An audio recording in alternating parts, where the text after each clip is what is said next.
Hi, welcome to the archives. So this episode is called A Brief History in Shame. It's a pretty short one. I have another one recorded that's going to do a brief history in public shaming. This one is just looking at shame in pre-modern society specifically. So there's that post, and then this one is going to look at pre-modern societies. So I draw from historian Peter Stearns, his work in 2017, I believe 2016 as well too. This one is 2017. It's called A Brief History, Shame, A Brief History. So the first signs of shame appeared as a pedagogical and disciplinary framework in the education system in ancient Egypt. So these were some of the first signs of recorded shame, according to Peter Stearns, was in ancient Egypt, and it was around pedagogical and disciplinary frameworks where students who performed poorly were put into public stocks. So if you were in ancient Egypt, you did bad in class, you were put in a public stock, which is basically like a stall where you are put on display. Oftentimes people were were naked and sent there for hours or sometimes for days. In ancient Europe, the Romans, the British, the French, they all overemphasized shame as a form of social control, especially in private homes, where caregivers, parents, and guardians relied heavily on shame to control their kids. As a form of correction, as corporal punishment, was used over kids, and it was to keep them in order, and this was usually done in front of people. So you get a beating if you did something bad. You get hit if you did something bad. All of this was to shame you in front of people, to correct you for your behavior. It was to communicate that you had done something bad, we are going to shame you, and this is supposed to correct your behavior.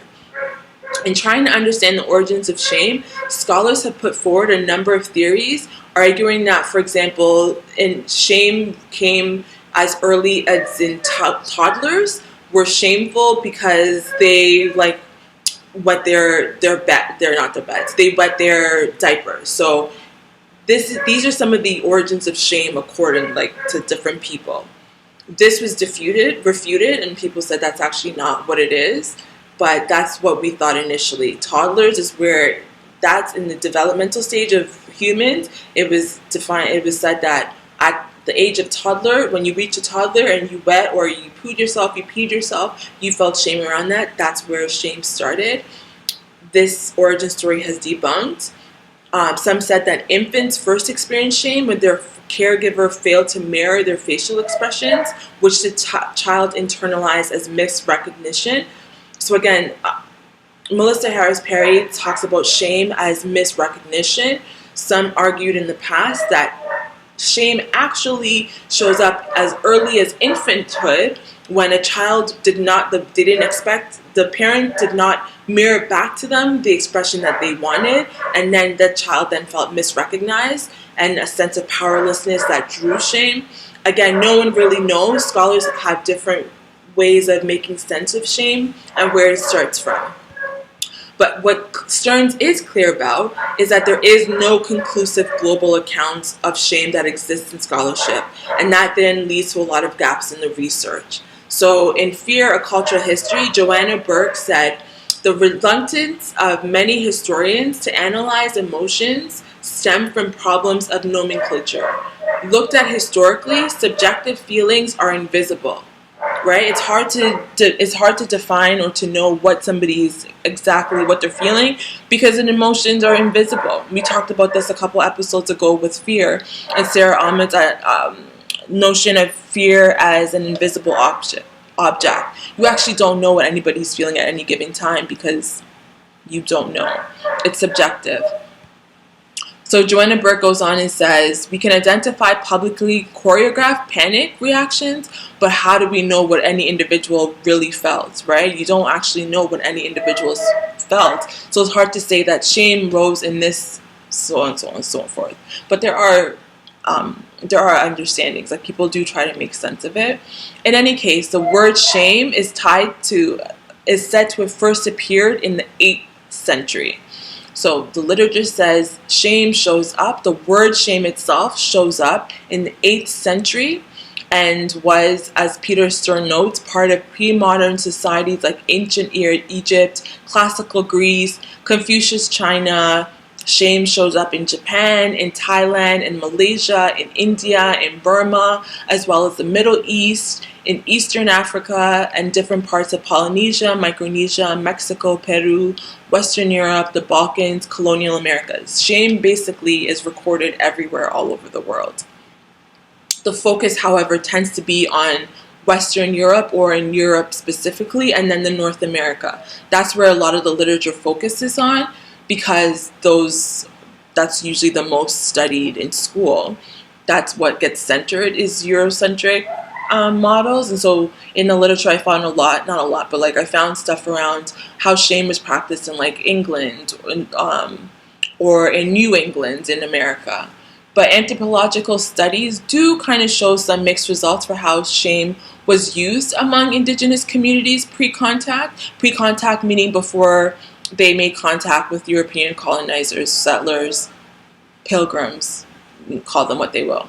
So Stearns cites that the Ilongot people of the Philippines, the Bengkulu of Indonesia, and the Maasai of Kenya, they relied heavily on shame in child-rearing and regulating sexual behavior, while the San people of the Kalahari Desert in Botswana and Angola, and the Semai people of Malaysia, and the Tahitians, the Utku Inuit group, they rarely use shame at all.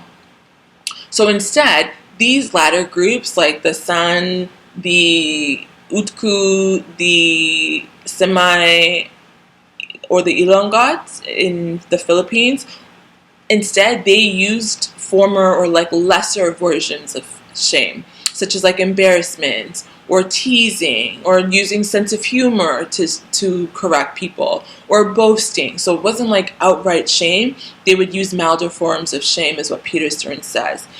When European colonizers first arrived in Turtle Island, they considered indigenous peoples emotionally inferior because they did not blush, right? So the idea was like, because white-bodied people, especially women, this was very gendered, when women did something that was shameful, they would blush, and like the Europeans, that's what they were used to. So when they came to North America, when they came to Turtle Island, and they met the indigenous communities with some darker shades, because they didn't blush, they assumed that they were emotionally inferior because you didn't have shame, right? So anybody who's shameful, it's supposed to be like they don't trust them. The Europeans thought the original people of North America were shameless and therefore untrustworthy. I just said that. So there's a quote that says, "How can he be trusted who knows not how to blush?"